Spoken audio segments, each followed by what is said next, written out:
Welcome back to the IBFP. Here's your host, Boxing News.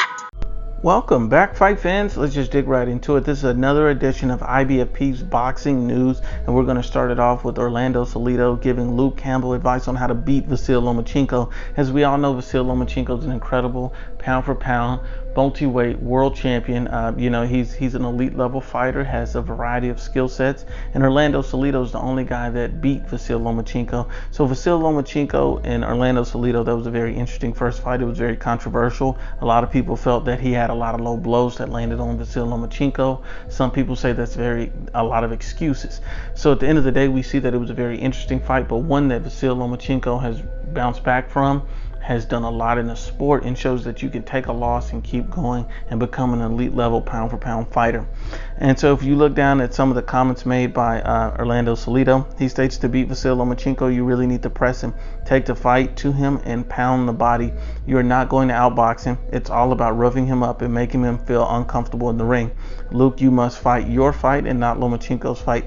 Get in on his chest and pound away to the body. And that's, basically what Orlando Salido told Sky Sports News, and I have to agree with him to some part on that, is that to beat Vasyl Lomachenko, you're not going to outbox him. He's just too good, too crafty, too slick, makes too many adjustments.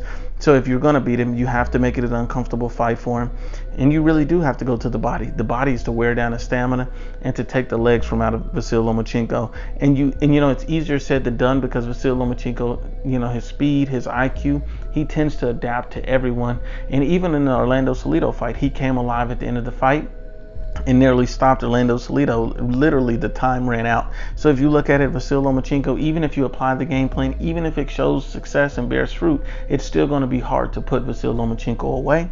Against Luke Campbell, I see Vasyl Lomachenko having no such issues, but I will say you never know in the sport of boxing.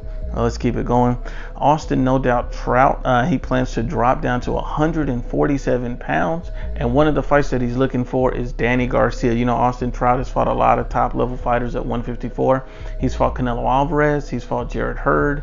He's fought both of the Charlo brothers. So, Austin Trout has been around. He's fought Miguel Cotto, and he's done well at 154. But the thing is, he wants to move down to 147, and I see this as an potential money grab, because there's no other reason why you would move from 154 to 147. And this is, one of his statements. He said, "I'm sure I can do it. I make 154 easy, and it's just been easier since I changed my diet with a little more discipline. I'm sure I can make it and be strong." And as far as some of the people that he would like to fight, he stated that give me Danny Garcia, give me Adrian Broner. I'll take them all. Keith Thurman and Danny Garcia would be easy work for me, or Sean Porter. I'll take the winner or loser in the fight versus Errol Spence. And I think Austin Trout could be competitive at 147, but the problem with Austin Trout is that he's going to be weight drained, because even at 154, he's starting to get beat up. He looks a little bit past it, and this looks like a money grab. So I think Austin Trout, is looking for one last big payday. But let's keep it going. Gennady Golovkin states that he's 100% open to fighting Murata in Japan. This is after the Sergey Derevyanchenko fight, should he get past him successfully.